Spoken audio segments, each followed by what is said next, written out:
Hi friends, मैं आकाश यादव आप सभी को आज फ्यूचर कंटीन्यूअस टेंस के बारे में बताना चाहता हूँ। देखिए, फ्यूचर कंटीन्यूअस टेंस की जो हिंदी होती है उसको भविष्य जारी काल कहते हैं।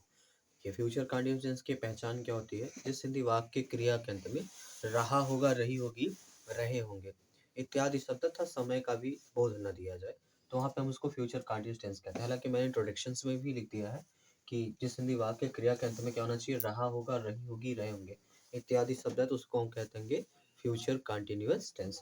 लेकिन फ्यूचर कंटीन्यूअस टेंस को बनाते किस प्रकार से? अफर्मेटिव नियम में देखिए, अफर्मेटिव नियम को हम बोलते हैं साधारण वाक्य। इसमें क्या होता है कि हम जो है इसका जो रूल्स होता है, इसमें आई और बी के साथ सहायक्रिया शैल भी लगाते हैं और अन्य सभी कर्ता के साथ क्या करते हैं, जैसे यू हो गया, सी हो गया, इट हो गया, ही हो गया, दे हो गया, इन इन सब के साथ हम लोग क्या लगाते हैं, या किसी का नाम हो गया तो जो है हम उसके साथ विल लगाते हैं। देखिए, आई वी के साथ सेल, बाकी सबके साथ हम विल लगाते हैं। ये बेसिकली ध्यान रखना होगा। बनाने का जो स्ट्रक्चर्स होगा क्या होगा, सबसे पहले सब्जेक्ट लिखेंगे और सब्जेक्ट के आधार पर सहायक क्रिया विल बी और सेल बी का प्रयोग करेंगे। विल बी और सेल बी का प्रयोग।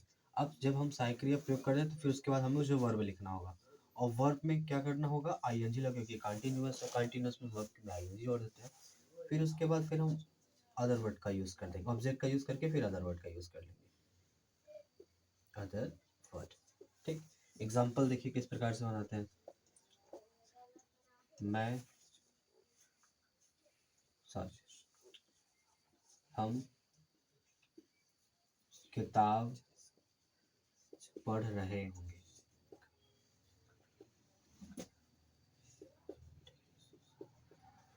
कौन? हम। तो हम बी हो जाएगा, बी के साथ सहायक क्रिया क्या हो जाएगी, सेल बी होगा। तो यहाँ पे क्या हो जाएगा, सेल बी। पढ़ना क्या होता है, रीड, तो वर्ब में आकर आईएनजी लगा देंगे, रीडिंग बुक।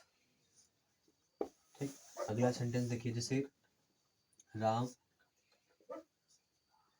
बाजार जा रहा होगा। कौन बाजार जा रहा होगा, राम। राम। अब मैंने बोला था आई बी के साथ सेल, बाकी सबके साथ क्या लगाना है, विल। तो आई विल, तो यहाँ पे क्या होगा, राम विल बी। जाना क्या होता है, गो, वर्ब में आईएनजी लगाएंगे, गोइंग टू मार्केट। ये हो गया आपका अफर्मेटिव सेंटेंस। अब इसका मुझे नेगेटिव करना है। तो नेगेटिव सेंटेंस में क्या होता है कि जब हिंदी वाक्य के बीच में नई शब्द है, जब हिंदी वाक्य के बीच में नई शब्द है तो सहायक क्रिया विल बी सेल बी के बीच में नाट लगाते हैं। और न, कभी नहीं शब्द है तो जहाँ नाट लगाते हैं वहाँ पे नेवर हो जाएगा। मतलब कि जब हिंदी वाक्य के बीच में कभी नहीं शब्द है तो सहायक क्रिया विल बी सेल बी के बीच में नेवर का प्रयोग करेंगे, नाट का प्रयोग ना करके नेवर का प्रयोग करेंगे। थोड़ा सा नेगेटिव सेंटेंस देख लीजिएगा।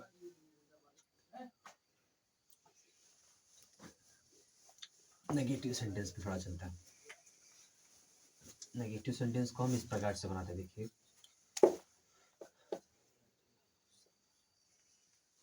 नेगेटिव सेंटेंस मतलब होता है नकारात्मक मत। इसका स्ट्रक्चर से रूल हो सकता है, सब्जेक्ट, अब सब्जेक्ट के आधार पर सहायक क्रिया विल या सेल लगाएंगे। अब विल सेल के बाद फिर हम लोग नॉट का यूज करेंगे, नॉट के बाद फिर वी, फिर उसके बाद हम लोग वर्ब का प्रयोग करके वर्ब में आईएनजी लगा देंगे, फिर ऑब्जेक्ट, फिर अदर वर्ड का यूज कर देंगे। एग्जाम्पल देखिएगा, राधा पूजा नहीं कर रही होगी। कौन पूजा नहीं कर रही होगी, राधा। तो राधा हो जाएगा, हमने बताया भी था आपको पहले से ही कि जो है आई वी के साथ सेल, बाकी सबके साथ विल लगाते हैं। तो राधा हो गया, राधा के साथ क्या हो जाएगा, होगा के लिए क्या हो जाएगा, विल। लेकिन मैंने बोला कि जब हिंदी वाक्य के बीच में नहीं शब्द है तो सहायक क्रिया विल बी सेल बी के बीच में नाट लगा के फिर वी का यूज करना है। तो मतलब पहले नाट लगाना पड़ेगा तब फिर वी का यूज करना। फिर पूजा करना का होता है वर्शिप, वर्शिपिंग हो जाएगा, वर्ब में आईएनजी लगा दीजिएगा। ठीक, और फुल स्टॉप दे दीजिएगा। हम काम नहीं कर रहे होंगे,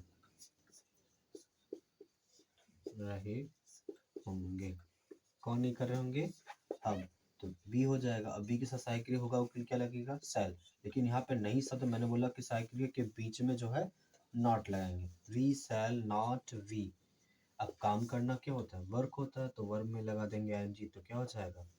वर्क ही। तो ये हो गया आपका नेगेटिव। लेकिन अब इसका तीसरा पार्ट है इंट्रोगेटिव। इंट्रोगेटिव को जो है हिंदी में हम बोलते हैं प्रश्नवाचक वाक्य। इंट्रोगेटिव सेंटेंस में जो है हम क्या करेंगे, बेसिकली उसमें दो नियम होता है। जब हिंदी वाक्य के शुरू में क्या शब्द है, तो क्या शब्द की अंग्रेजी ना लिखकर साइक्रिया विल सेल को सबसे पहले दी, ये पहला नियम है। दूसरा नियम है कि जब हिंदी वाक्य के बीच में कोई प्रश्नवाचक शब्द है, तो उस प्रश्नवाचक शब्द की अंग्रेजी साइक्रिया से भी पहले लिखते हैं। तो आइए देखते हैं हम उसका स्ट्रक्चर क्या होगा, उसका सेंटेंस किस प्रकार से बनता है, हम उसके बारे में पढ़ा लिखा।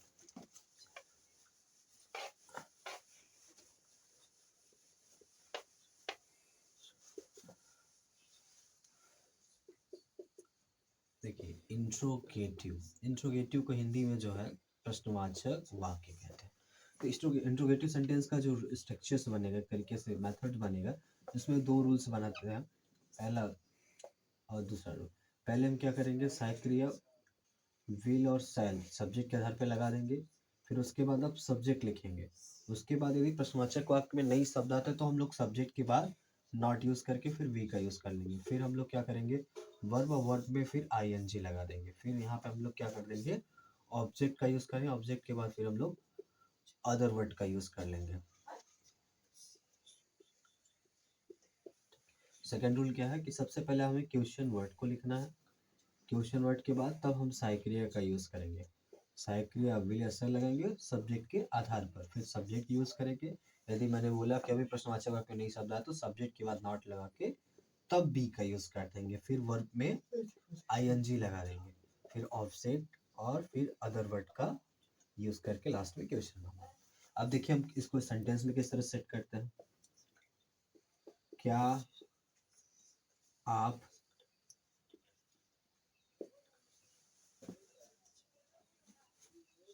क्या आप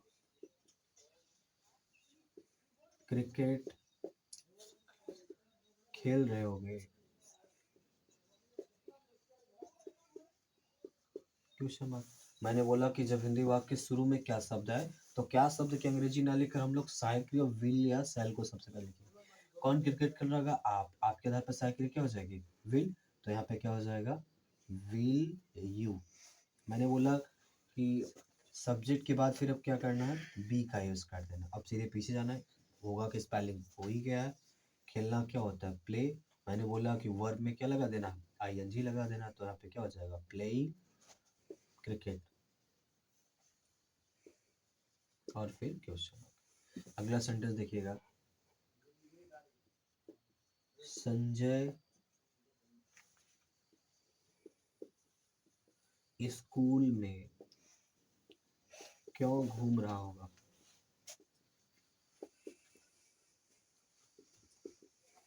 देखिए मैंने बोला कि जब हिंदी वाक्य के बीच में कोई प्रश्नवाचक शब्द है, तो उस प्रश्नवाचक शब्द की अंग्रेजी जो है सबसे पहले लिखेंगे। तो यहाँ पे क्या है, प्रश्नवाचक शब्द क्या है, क्यों है, तो बाई को सबसे पहले लिखेंगे। और कौन घूम रहा होगा? संजय। संजय के आधार पर साइकिल क्या हो जाएगी, विल। अब सब्जेक्ट लिख देना है संजय। किसी का नाम बड़े अक्षर से होता है, अब मुझे बी यूज कर देना है। अब पीछे जाना है, होगा कि स्पेलिंग जो घूमना क्या होता है, वॉक होता है। तो इस वाक्य में जो है आईएनजी लगा देंगे, वॉकिंग हो जाएगा। अब कहाँ घूम रहा है, इन द स्कूल। और यहाँ पे फिर क्वेश्चन मार्क। आई होप ये कंसेप्ट आपको समझ में आ गया हो। Thank you.